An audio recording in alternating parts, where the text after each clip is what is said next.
Hi everyone, welcome to Property Sisters YouTube channel. We're here again with the lovely Michelle for our monthly update, all on the commercial lending sphere. And I know all the sisters are desperate to hear again, how lending is going and what's generally happening in the marketplace. Over to you. Okay, so it's been an interesting month since we last spoke. And I think things have improved in the last month, quite substantially in some areas.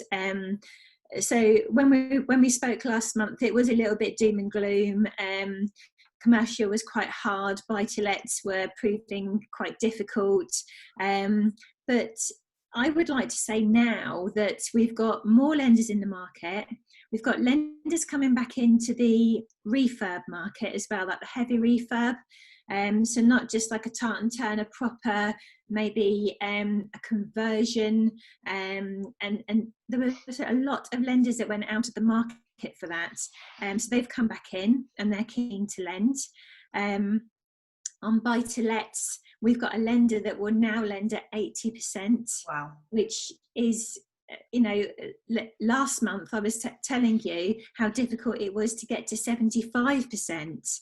And now 75% is out there, and there is a lender at 80. So yeah, you do have to have a few buy-to-lets behind you. You can't be a first-time buy-to-letter, and you need to be a homeowner.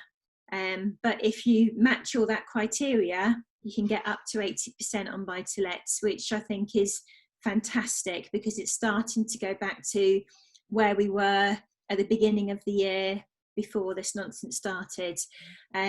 So that I think is really good, great news for the marketplace. It definitely gives a developer like us confidence now, because our confidence comes from how the lenders react to what happens in the market, and I think the one thing that we've learned throughout this, and that's speaking to all the property sisters, is now we don't take the rates from the best lenders. We have a look to see how they react in the marketplace. Do they jump out of bed the moment something happens? Because this could be ongoing, so we need somebody who's stable and will pay a little bit more, will pay for that uncertainty in the marketplace. But and I think what's really good as well is this particular lender has always been funding throughout the crisis. There's a lot of lenders that have come away and come back in, and I completely get your caution at that, and I would be cautious as well, because all it takes is for another lockdown for them to do exactly the same again and be in the same position. So it's a really, really important question to ask your broker, that, isn't it? How absolutely have they been coming in and out of the market, or have they been pretty solid throughout? I mean, the question is, what confidence do you have in the funder? Have you used them throughout? Have they stopped? Have they started? If they have stopped and started, what confidence do you have that they won't do that again? So I think these are really important questions. One thing that is very positive is that values seem to be holding on both residential and commercial. On commercial, obviously, hospitality is a really sticky wicket at the moment. I got some terms on a pub purchase the other day, and the maximum I could get was 45%. It's a really tough market. So if possible, steer clear of anything to do with hospitality, because it's just so difficult to fund. Unless you're doing a development, obviously.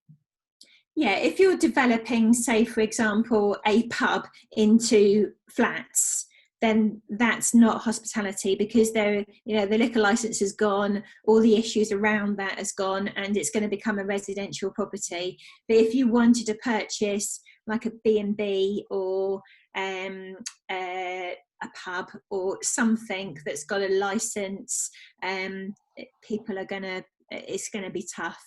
Occupancy is down to a third at the moment. So lenders just don't have the confidence to fund those kind of purchases. but very positively. Yeah. Buy-to-lets, HMOs, that kind of thing. Lenders are actively seeking brokers out to say, what have you got on your desk? What can we fund for you? So, and there is definitely money out there. Lenders have got money, and because it's been such a quiet 6 months, they're very keen to deploy. I mentioned to you last month that we've got lenders that would lend against block value and then turned it to OMV. And we have got a lot of lenders that are looking at ways to make a deal work, rather than sticking by the book, tick boxes and all this kind of thing. We've got lenders saying, okay, we like the deal, we don't like this and that of it, so let's see what we can do.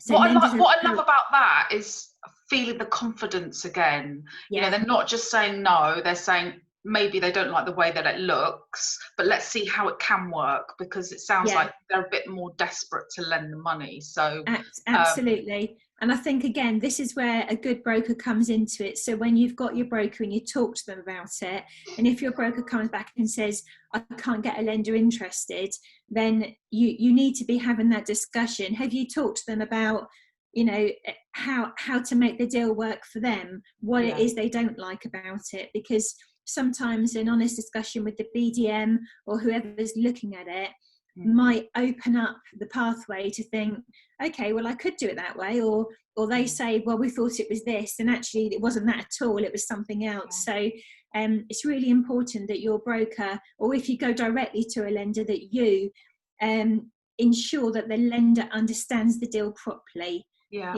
As a broker ourselves, we always put an exec summary together, so the lender has a really good detailed, but only 2 pages, but a detailed synopsis of what's going on with the deal. And I know a lot of developers, or a lot of us complain about having to do so much work, to get everything prepared. But this is a really, if the lender understands what you're doing, you're more likely to get the money. It really is the bottom line. You need to put the effort in to get the returns. You do.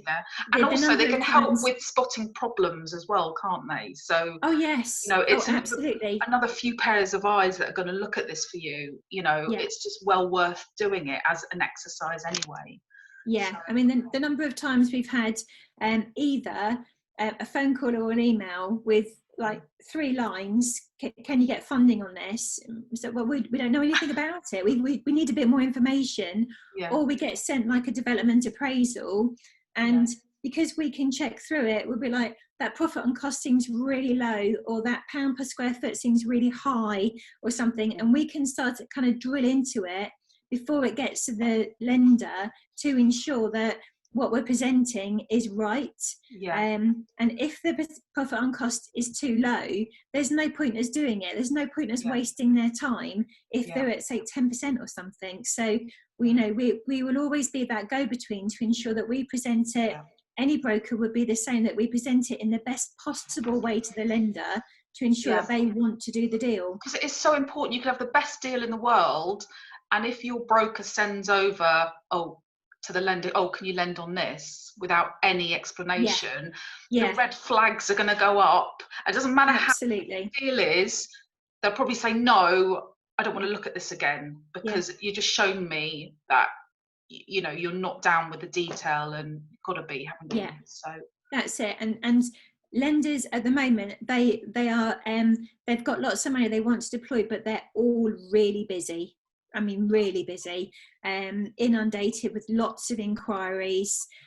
So if you present something that is below par, they've got 10 or 15 others on their desk. They can easily say no. It's of no odds to them to say no to you.